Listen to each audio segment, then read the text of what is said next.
Bueno, un abrazo, mil bendiciones para todos nuestros suscriptores del canal Pentecostales Activos TV y bueno, a todos los que están siguiendo nuestra caminata bíblica. Hoy nos corresponde nuestra caminata bíblica número 42. Vamos a aprender hoy del libro de San Marcos.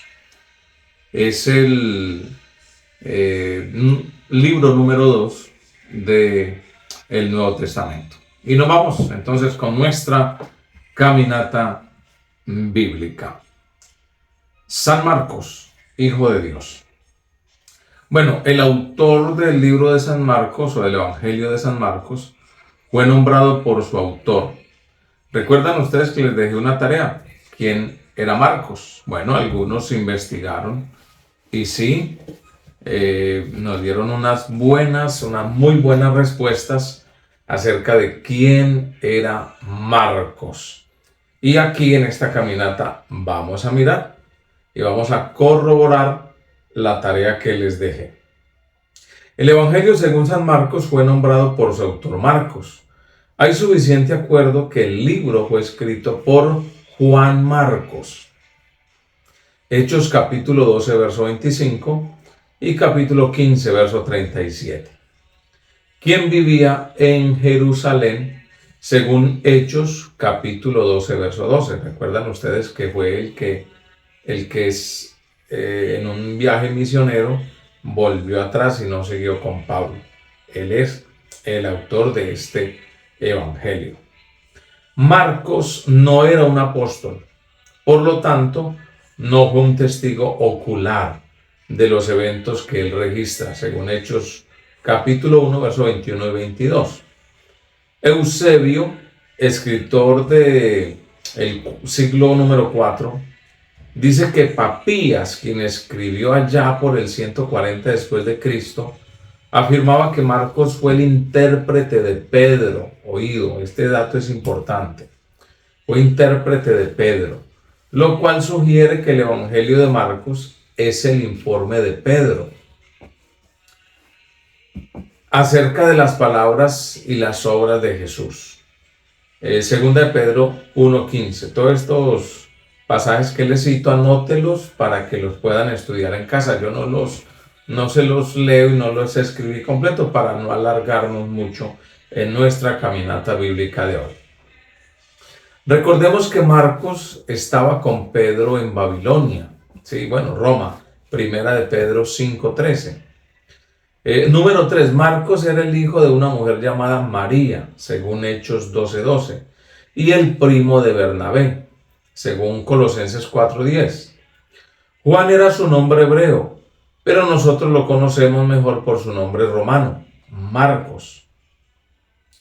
Aparentemente Marcos tenía una relación cercana con Pedro, según 1 Pedro 5:13, y posiblemente fue convertido al Evangelio por Pedro durante el trabajo que Pedro desempeñó en Jerusalén.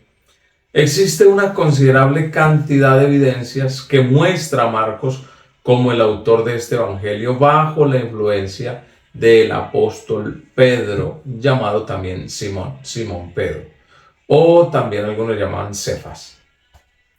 Número 4.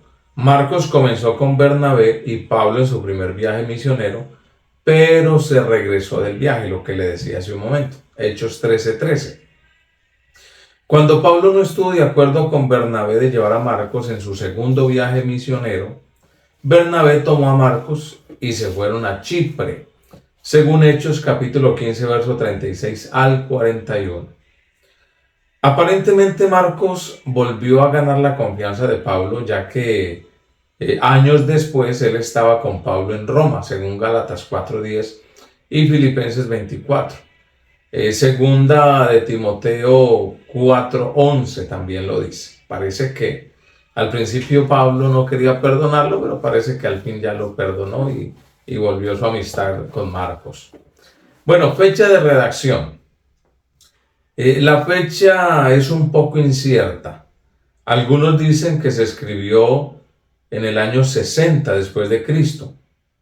Otros dicen 68 después de Cristo. El hecho es que Marcos estaba en Roma con Pablo en el momento de su encarcelamiento, que eso fue en el año 62 y 63 después de Cristo. Concuerda con la tradición de que Marcos escribió este registro en la ciudad posiblemente entre los años 63 al 66 después de Cristo. ¿Cuál es el tema central de nuestro libro Marcos? Primero, como podemos ver, Marcos escribe este registro básicamente para personas romanas y presenta a Jesús como el Hijo de Dios. Por eso el nombre o la palabra clave de Marcos es precisamente eso, Hijo de Dios. Y esto nos lo habla en el capítulo 1, verso 11, capítulo 3, verso 11, capítulo 5, verso 7, capítulo 9, verso 7, capítulo 12, verso 6, capítulo 13, verso 32, capítulo 14, versos 61 y 62 y capítulo 15, verso 39. Lo muestra como el Hijo de Dios y un siervo perfecto de Dios, el cual vive y está activo entre los hombres. Número 2. Jesús, el perfecto e incansable siervo de Dios, es presentado en muchos pasajes claves. Capítulo 1, verso 1, capítulo 14, 15 y capítulo 10. Capítulo 1, 1, 14 y 15 y capítulo 10, verso 44 y 45. Jesús mostró el verdadero servicio por medio de su simpatía, sufrimiento y sacrificio por los seres humanos. Su mensaje es el evangelio de un siervo perfecto, de un servicio perfecto y de una salvación perfecta. Acerca del libro, primero, el evangelio según Marcos es diferente del evangelio según Mateo, ya que se puede observar que Marcos escribe para una audiencia no judía. Marcos deja fuera muchas cosas que no serían de interés a los gentiles, cosas como las genealogías y el cumplimiento de las profecías. Marcos no dio mucho énfasis a los antecedentes judíos. Cuando mencionó tradiciones judías, tuvo mucho cuidado en explicarlas. Capítulo 7, verso 2 al 4, por ejemplo. Muchos piensan que Marcos estaba dirigiendo a una audiencia romana netamente. Usó varias frases en latín en historias cuando muchos de los otros escritores del Evangelio usaron frases griegas. Partes donde usó palabras en latín fue Marcos 12:42, donde convierte el griego dos blancas, o sea, una lepta, a cuadrante, que es cuadrantes. En Marcos 5:9 usa legión, palabra latín, que significa muchos. Y en Marcos 15:16 usa atrio, que significa pretorio. Número 2.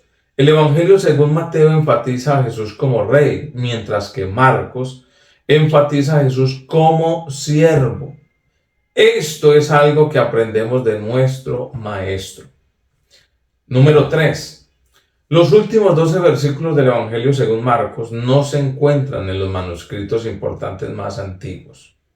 Muchos escritores creen que estos 12 versículos pertenecen en el Evangelio según Marcos como parte de los escritos originales.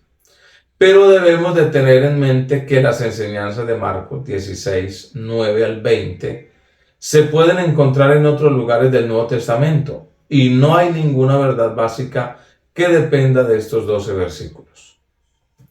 El Evangelio según Marcos es un libro de acción.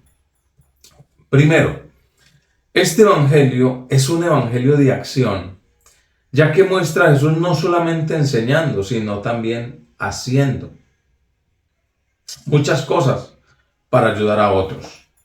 Nuestro pasaje clave en Marcos 10:45, porque el Hijo del Hombre no vino para ser servido, sino para servir y para dar su vida en rescate por muchos. Número 2. Marcos enfatiza los milagros de Jesús porque en ellos se puede observar a Jesús sirviendo a las personas que estaban pasando por necesidad en sus vidas. Jesús observó esto y extendió su mano para asistirles y ayudarles. Por eso ustedes pueden observar que en el libro de Marcos presenta a Jesús como el siervo, como el que sirve a los demás. Palabras claves: al instante. 2, inmediatamente, enseguida, muy pronto, luego, al momento. Aparecen varias veces a través del texto estas palabras. Y oído, el texto clave de este libro al cual estamos estudiando hoy lo encuentra en Marcos 10, 43 al 45, para que lo lean en casita. Este es los textos claves.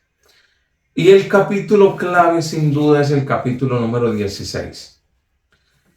Ahora vamos a mirar algunos milagros en este libro de Marcos. Primero, se registran 19 milagros los cuales muestran el poder de Jesús. Segundo, 8 milagros muestran su poder sobre las enfermedades.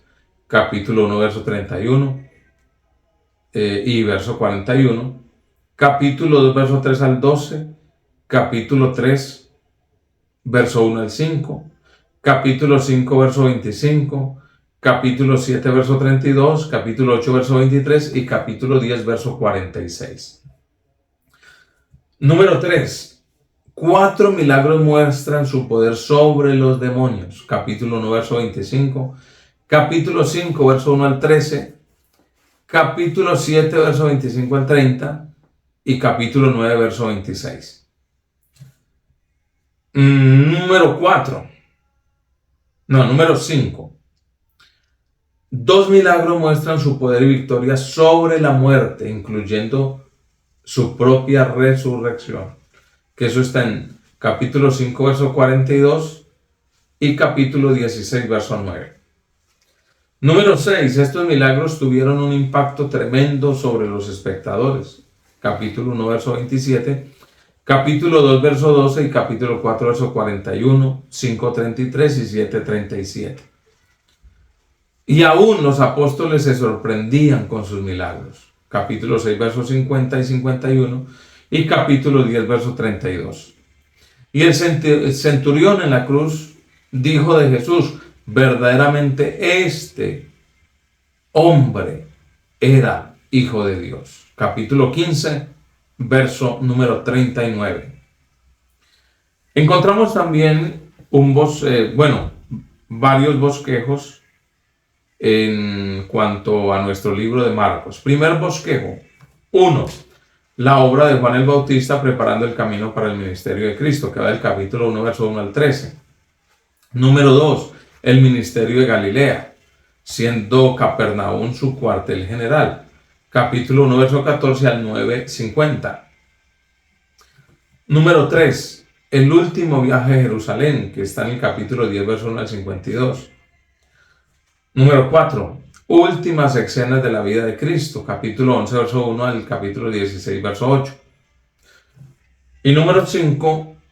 La resurrección, gran comisión y ascensión, que eso está en el capítulo 16, verso 9 al 20. Y bosquejo número 2, introducción, capítulo 1, verso 1 al 13. Número 2, el ministerio del siervo en Galilea, capítulo 1, verso 14 al 9:50. Aunque en este ministerio encontramos varios puntos. A. Éxito inicial, capítulo 1, verso 14 al 6:29. B. Retiro personal, capítulo 6, verso 30 al capítulo 9, verso 32. C. Ministerio final en Galilea, capítulo 9, verso 33 al verso 50. Número 3. El viaje del siervo a Jerusalén, que está en el capítulo 10. Número 4, la última semana del ministerio del siervo, capítulo 11 al 15. Y número 5, la victoria del siervo, que está en el capítulo número 16. Y llegamos a la parte final, que es una de las que más me gusta, que son las lecciones prácticas que encontramos en nuestro libro de Marcos.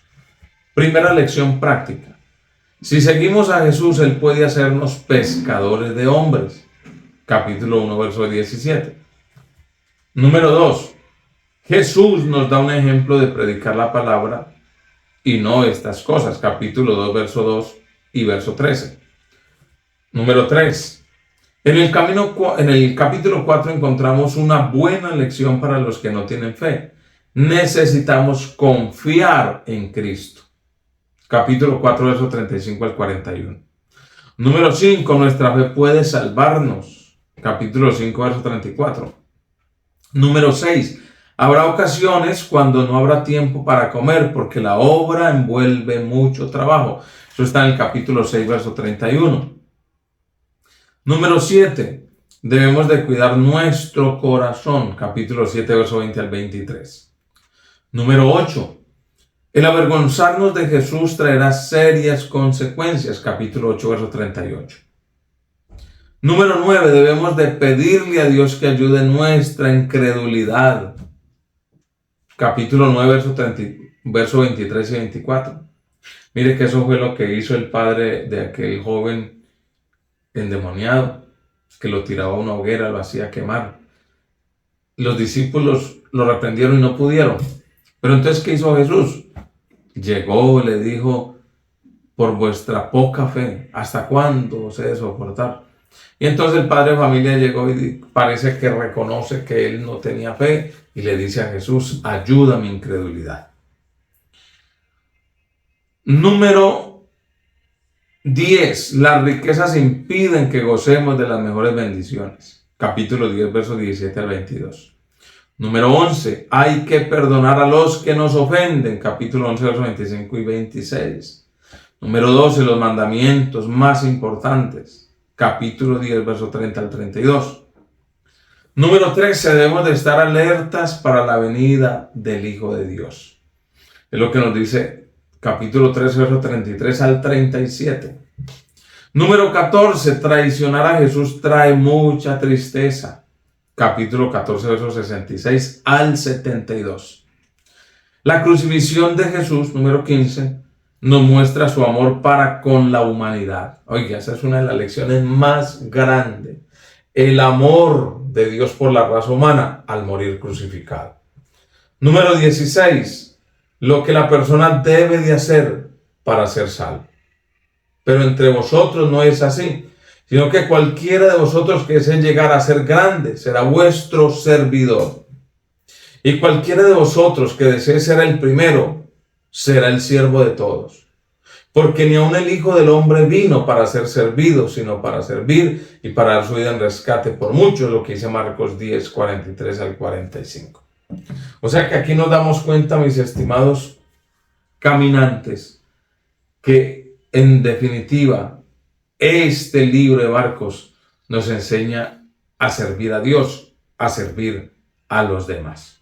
Bueno, hasta aquí nuestra caminata bíblica. Un abrazo grande para todos, 1000 bendiciones. Que el Señor les bendiga y recuerden, Cristo viene pronto. Chao, chao. Suscríbanse al canal, compartan y activen las notificaciones.